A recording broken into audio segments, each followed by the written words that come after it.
So let's begin taking a look at anointing of the sick in the medieval period and what we'll call, and I'm following a few authors here, the Carolingian turning point. There's something with Charlemagne where anointing of the sick takes on a new direction in the church's general understanding of the sacrament. So we can start with a couple of mentions. The Venerable Bede is worth mentioning here in relation to anointing of the sick, because he writes the first known commentary on the full epistle of James. And so because because the anointing of the sick is so rooted in James, the Venerable Bede's commentary is worth mentioning here. He describes the practice of anointing of the sick then in the early 8th century in England, and Bede indicates that anointing was carried out by presbyters, but again also that lay people could make use of oil blessed by the bishop. He also seems to regard forgiveness of sins as exclusively caused by the sacrament of penance, and so this is something that will develop as the medieval period goes on, is what's the relationship between penance, anointing of the sick, and the two of them, and the forgiveness of sins. Bede is, in this early period, or earlier period, is going to say that the forgiveness of sins mentioned in James is really speaking only of the sacrament of penance. In other documents of this period, we see things like people asked for oil to cure almost every physical, mental, and spiritual disorder. So the use of oil was very common for the sick. But people did not request anointing if they felt like they were dying. That's important in this period, from what we have in the early church through this early medieval period. If people felt that they were dying, they didn't ask for anointing with oil. They asked for reconciliation and the Eucharist. That's of some importance here. Highlight that in your notes or in your minds. The sacrament for the dying in this early period was not anointing of the sick. It was Eucharist. It was confession or penance in some cases, and most often Eucharist. However, when people received reconciliation on their deathbed, which often happened, they were also often anointed. So there starts to be a pairing of anointing with oil and deathbed penitential acts, reconciliation. So this deathbed anointing then, of course, this deathbed anointing was an exclusively priestly function, right? Because the priests are the ones summoned for the penance, right? So get that. Yes, there's this use of lay anointing, private anointing, but when anointing accompanies deathbed penance, it's de facto going to be priests, a presbyteral anointing, because the priests are connected to penance, right? And so there's this deathbed anointing, exclusively priestly in nature, and the fact that James 5 speaks of calling the presbyters and the forgiveness of sins led many in the late 8th century to suggest that this practice, deathbed anointing with penance, was what the scriptural text referred to. So this is a pattern we've seen before in other sacraments that we're seeing here, is practice shapes theology, right? This is one of the important things, by the way, of historical study in the sacraments, is otherwise, if we don't have a historical sense of the sacrament, we just theologize about whatever the current practice may be, and we lose sight of the larger scope of the sacrament. Well, that's what was going on. There's this continued practice, kind of de facto, of deathbed anointings coupled with penance and the forgiveness of sins. And if we have that, then we reflect on James 5 and say, oh, that's what James 5 was talking about. The fact that in the Middle Ages, serious illness was often fatal led to priestly anointing being done more and more when people were dying. So what do we start seeing? We start seeing a shift to understanding James 5 speaking exclusively about priestly anointing. So we're moving away from any importance of lay anointing as a sacramental and focusing exclusively on priestly anointing, and it's being moved more and more to when people were not just sick, but when they were on their deathbed.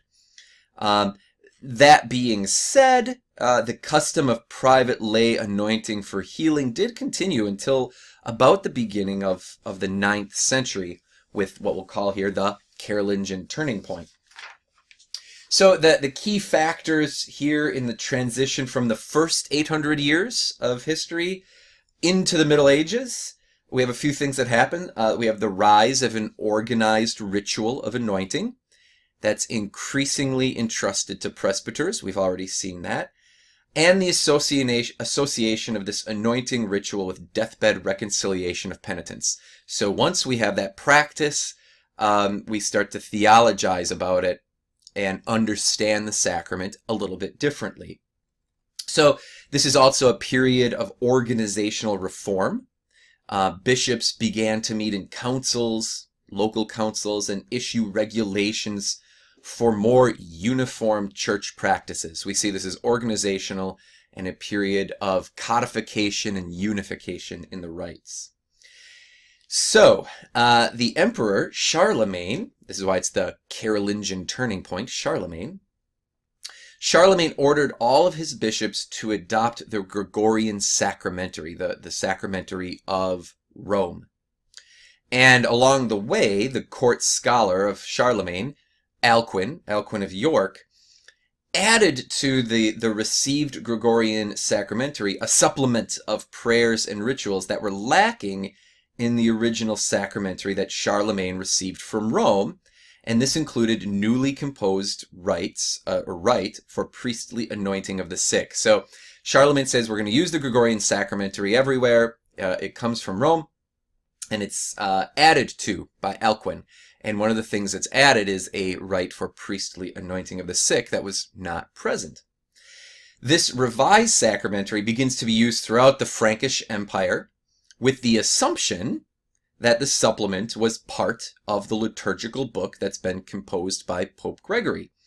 And in an effort to adopt what seemed to be the official practice of Rome, many bishops started emphasizing more and more the importance of priestly anointing and therefore prohibiting lay anointing. So now we're all, it's a period just before we're really defining sacrament before sacrament, between sacrament and sacramental.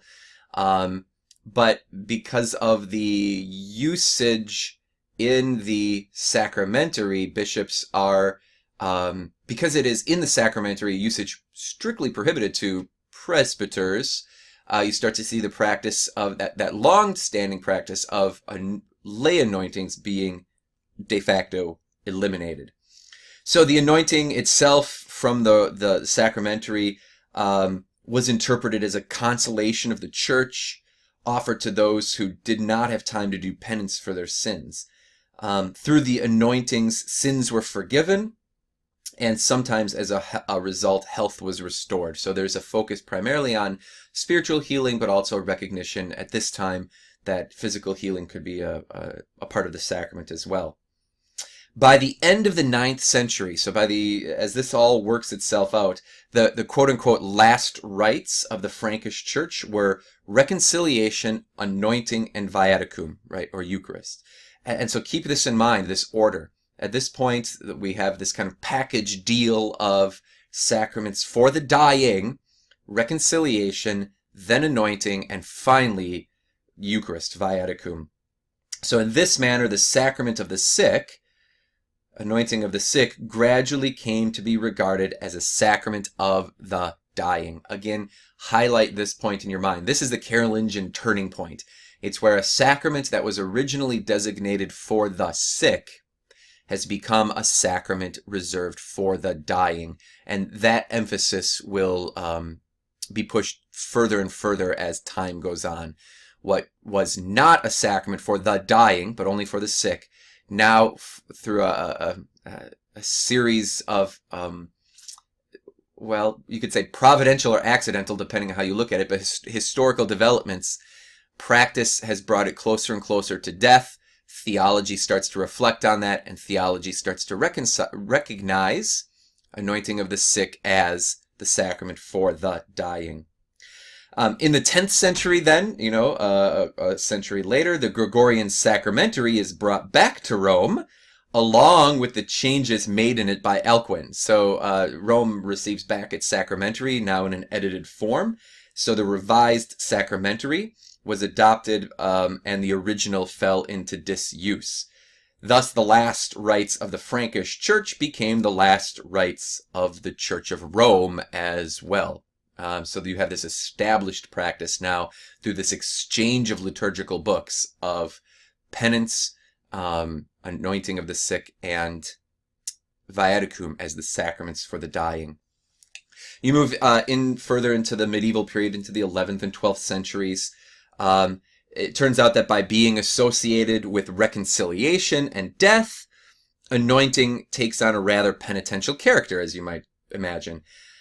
But through the 11th century, the prayers often still ask for physical recovery as well as the forgiveness of sins, right? So you're starting to see this shift that the prayers are talking more and more about forgiveness of sins, preparation for death, less and less about physical recovery, but at this point they're still present. In the 12th century, however, this begins to change.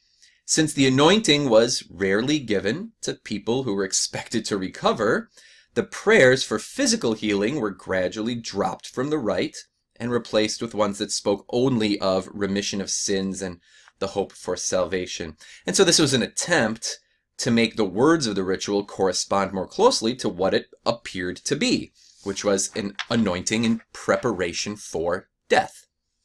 And so in the late 12th century, the sequence of the last rites was changed as well. And so note this.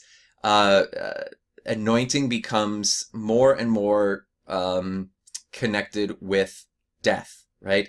The anointing is put at the end after reconciliation and communion, right? So no longer is it reconciliation, anointing, viaticum. Now it's reconciliation, communion, extreme unction, right? The anointing. So now, by the 12th century, it's no longer viaticum, but anointing, which is seen as the ultimate preparation for entrance into the next world. So that in the Middle Ages, the sacrament came to be called simply that, the last anointing, extrema unctio, or extreme unction. This is the practice that's inherited by the medieval theologians, the great scholastics, and so this is the practice that's theologized upon even more. And so in the next slides, the next video, we'll turn to the scholastic theologians and their theological synthesis of the sacrament.